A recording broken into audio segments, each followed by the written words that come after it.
everybody. This is Bobby Inger from the group Molly Hatchet, and you're listening to the Internet Rock and Roll Rockin' Live show, the Southern rock and roll that's going to kick your ass. Stay tuned. We're having a great time.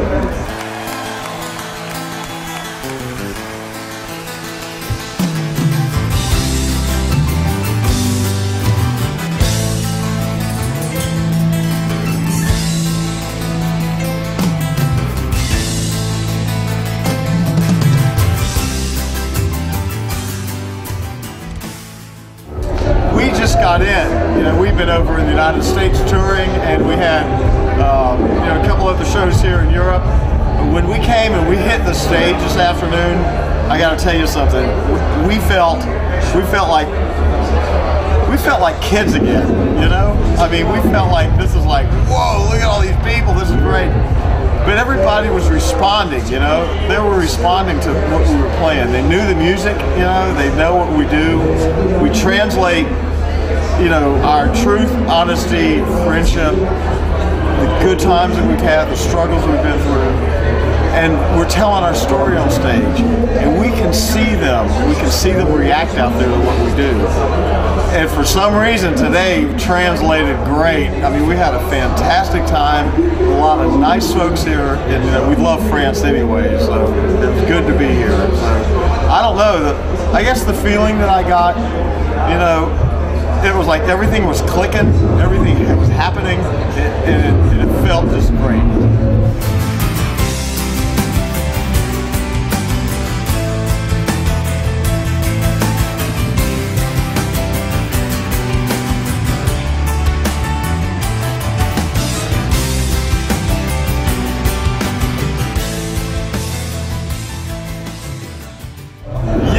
And this is like a good example of that. I mean, you know, everybody says, hey, you know, do you get tired of playing the same songs? No, you know, we don't. We love what we do, you know, we love playing the songs, you know. But when we hit an audience like we did here at Hellfest, it just rejuvenates us. I mean, I can't tell you, everybody was looking at each other going, this is really, really good. This is really right, you know. Everything was clicking. The cameras were rolling, you know, we were shooting video, you know, and there were Confederate flags out there, you know, and people were screaming. It was great. It really was, you know. So, you know, no, we don't get tired of doing this at all. I've been doing this, I've been playing guitar since I was 11 years old. 11. I'm not going to tell you how old I am, but let's just say it's been a long time.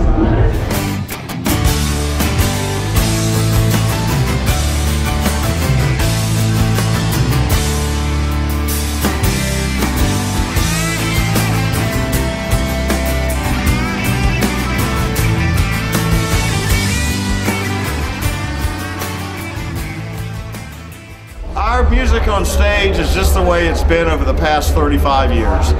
You know, we don't have a lot of effects up there. We don't have a lot of lights going on and crazy stuff. You can hang 100-watt light bulb up and we'll still play a show. You know, that's not Molly Hatchet. Molly Hatchet is, we're grassroots, you know. I mean, I go to Walmart, I take my own garbage out and I bring my own cans back in at the street. You know what I'm saying? I wash my own car. I vacuum my own floors. I do stuff. I'm a normal freaking guy. I'm not no, you know, anyway. I think the main thing here is as long as everybody's having fun, as long as the audience is having fun and the band is having fun and we're still enjoying what we do, then we're going to keep doing it. You know, we're just normal people out here on the road, you know, and we're making music.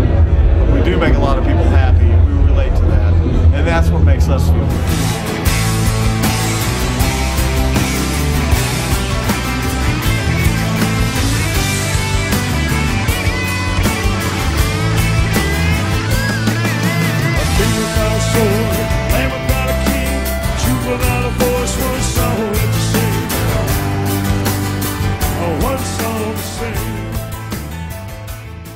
I do.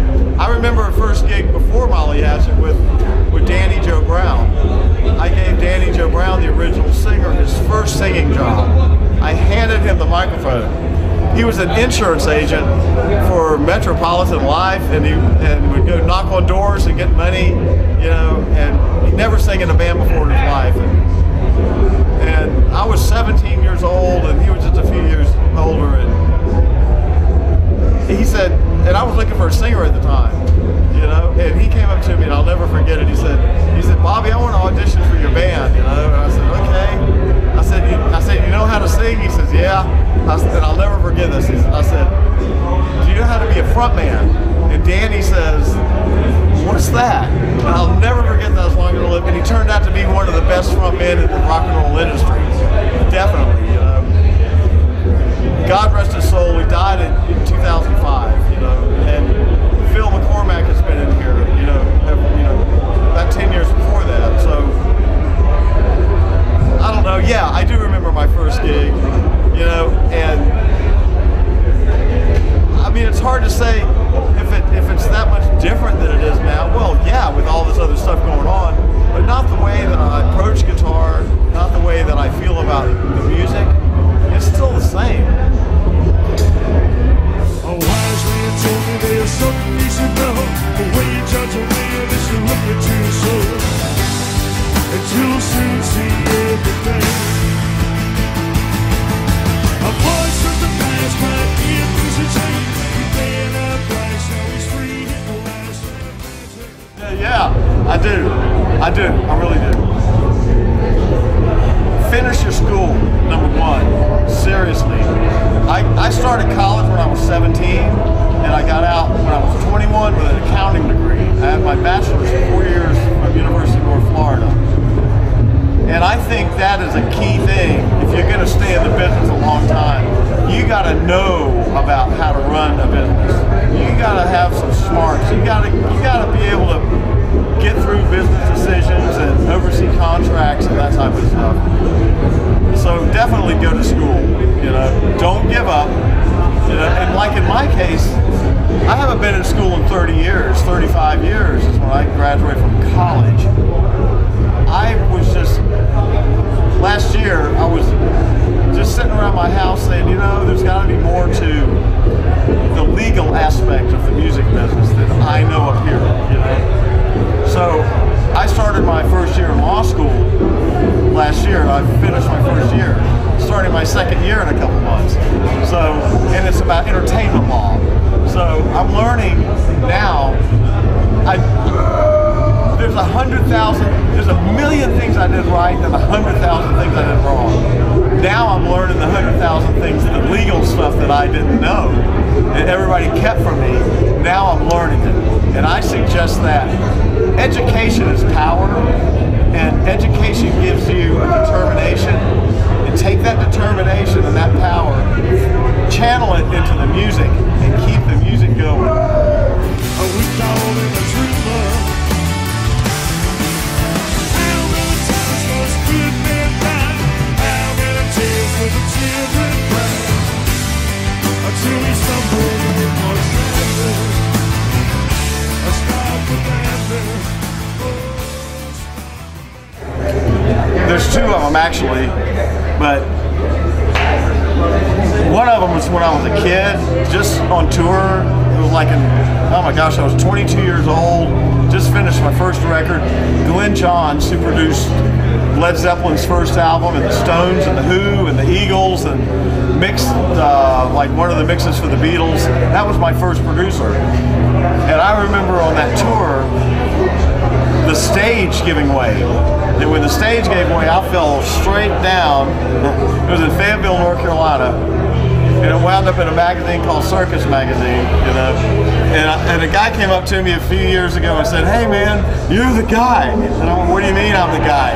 He said, "You're the guy that jumped into the audience back in 1981 in Fayetteville, North Carolina." I said, "You remember that?" I actually met somebody that was at that concert that I fell through the stage. When he thought I jumped into the audience because it looked like I jumped into the audience, you know, with that many people, you know, you just go down. It looks like I jumped. He says, "You're the dude that created stage diving." And I went, "What?" I didn't create no stage dive. And I said, I fell into the stage myself, you know, and told him the whole story. He said, dude, I thought you were the guy that started stage diving. I said, no, I wouldn't jump off a stage, a perfectly good stage, I wouldn't jump off of. So I remember that show, and another show that really meant a lot to me was we were playing in Hamburg, Germany in 2005, and it was for the International Harley Davidson Festival. There was 60,000 people out there. We were headlining it. And it's the first time after my wife passed away that we were able to perform the title song of Warriors of the Rainbow Bridge. We did Rainbow Bridge live, and that was recorded. So those two shows and the songs that were encompassed in those shows, that's what I really remember a lot.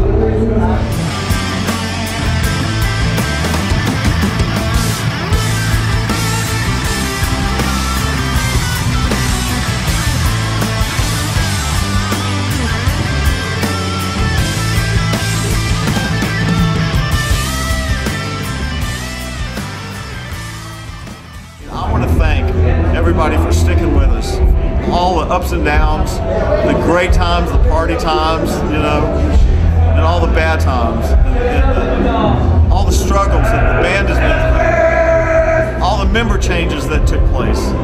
You know, our core fan base, and I'm talking to you guys, our veteran fans like yourself, you're not only supporting us after all these many years, but you're bringing your children to the shows, and that's starting another generation that's supporting Molly Hatchet and giving us inspiration. And then a lot of times you guys are bringing your grandchildren, and we love you for doing that. So thank you very, very much. Our heart goes out to you. Thank you for sticking with Molly Hatchet all these years, and we love you. Keep rocking. We'll see you soon.